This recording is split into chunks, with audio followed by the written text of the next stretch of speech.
So the one thing that has been causing too much buzz around is the most awaited budget 2022. And now it has been officially unveiled. So here are the sector-wise highlights of the Union Budget 2022 presented by Finance Minister Nirmala Sitharaman. Let's take a look.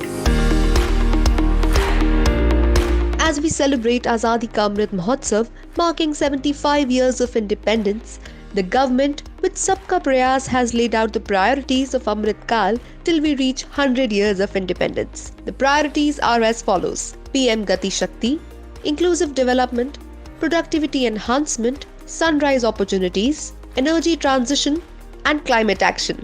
This year's budget lays an impetus for growth. Through PM Gati Shakti, the government laid the master plan for facilitating mobilization. National highway network will be expanded by 25,000 km and rupees 20,000 crore to be invested. This will encompass the 7 engines for multimodal connectivity for the states with speedier implementation of development projects through technology, which will facilitate faster movement of people and goods through 20,000 crore financed by the government and to speed up the PM Gati Shakti.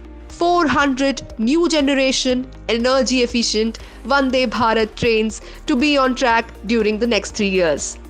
Productivity linked incentives have the potential to create 60 lakh new jobs. Rupees 19,500 crore will be marked for PLI for manufacturing of high efficiency modules. This will also ensure the domestic manufacturing required for achieving the ambitious goal of 280 gigawatt of installed solar capacity by 2030. The budget impacts the agriculture sector with an IT-based approach. 2.37 lakh crore of MSP will be directly paid to wheat and paddy farmers. Financial support to farmers of scheduled caste and scheduled tribe categories who want to take up agroforestry. 1,000 lakh metric ton of paddy is expected to be procured, benefiting over 1 crore farmers. Increased millet production for national and international markets and promotion of oilseed cultivation to reduce import dependency. Kisan drones for mapping and digitization of land records and spraying of insecticides. Ken Betwa River Blinking Project to benefit 9 lakh farmers. The Union Budget 2022-23 emphasizes the MSME sector that makes up for about 30% of the national GDP. Emergency Credit Line Guarantee Scheme, extended till March 2023, will provide additional credit to more than 130 lakh MSMEs, with an increased cover of rupees 50,000 crore, taking the total cover under the scheme to rupees 5 lakh crores. Interlinking of MSME portals, Udyam, eShram, NCS and ASEEM will support credit facilitation and enhance entrepreneurial opportunities. Drone Shakti will be promoted by startups to facilitate applications and for using drones as a service. 6,000 crore program to rate MSMEs will be rolled out over the next 5 years. Requests and demands of the industry were that especially the MSME sector had suffered immensely because of lack of credit.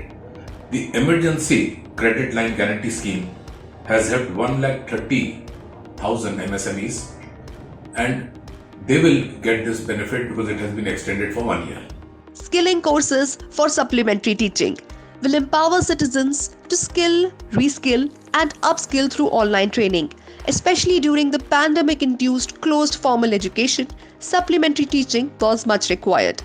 One Class 1 TV channel will increase from 12 to 200 TV channels for classes 1st to 12th. Centers of excellence will be opened up like 5 academic institutions with funds of 250 crore rupees each. The e-Stack portal will be launched, encouraging a digital ecosystem for skilling and livelihood. Recognizing the importance of Nari Sashakti-karan, the government recently launched initiatives like Mission Shakti, Mission Vatsalya and Poshan 2.0. To take digital banking to every citizen, the Finance Minister in her budget speech announced that 75 digital banking units by scheduled commercial banks will be set up in 75 districts. In 2022, 100% of 1.5 lakh post office will come in the core banking system to facilitate financial inclusion. RBI will be introducing the digital rupee using blockchain technology over the coming year. The budget for financial year 2023 will shift to trust-based governance as set by Finance Minister Nirmala Sitharaman. This new phase will enhance state government's involvement, single point access for citizen-centric schemes, e-passports will be rolled out, battery swapping policies will be brought in to improve efficiency in electronic vehicle ecosystem. One Nation, One Registration software for unicorn registration, and AVGC, animation, visual effects, gaming and comics promotion for youth employment. 80 lakh homes will be built by 2023 under the Pradhan Mantri Awas Yojana. 2 lakh Anganwadis will be upgraded. Rupees 48,000 crore will be allocated to PM Awas Yojana. National Tele-Mental Health Program will be launched for mental health counseling. Talking about the plans of 5G rollout, the Finance Minister said that the 5G mobile services spectrum auction will be conducted in the year 2022-23. The allocation of 5% of the annual collections under the Universal Service Obligations Fund to enable broadband in the rural and the remote areas of the country for their access to e-communication services. Also, the BharatNet broadband will be made ready by 2025. Defence R&D to be opened up for startups, industry and academia with 25% of defence R&D budget. From 58% in 2021 to now 68% of the capital procurement budget of defence will be earmarked for the domestic industry for 2022-23. Centre steps up the capital expenditure by an outlay of 5.54 lakh crore in 2021 to 7.50 lakh crore in 2022. In fact, if I look at the recent data released by Reserve Bank of India on the manufacturing capacity utilization rate, unfortunately that stands at around 60%, much below the desired level to kickstart the private investment. And that's a negative side of the economy. In that context, increasing capital expenditure by something around 25% to rupees 7.5 trillion or 2.9% of the GDP is really a great step by the government this time to crowd in private investment. The budget for the scheme will now increase from 10,000 crore to 15,000 crore. Also, the allocation of 1 lakh crore will assist the states in catalyzing the overall investment in the economy. Tax rate for cooperative societies to cut to 15% from 18%. Corporate surcharge to be reduced from 12% to 7% for income of rupees 1 crore to 10 crore. Equal treatment for centre and state employees.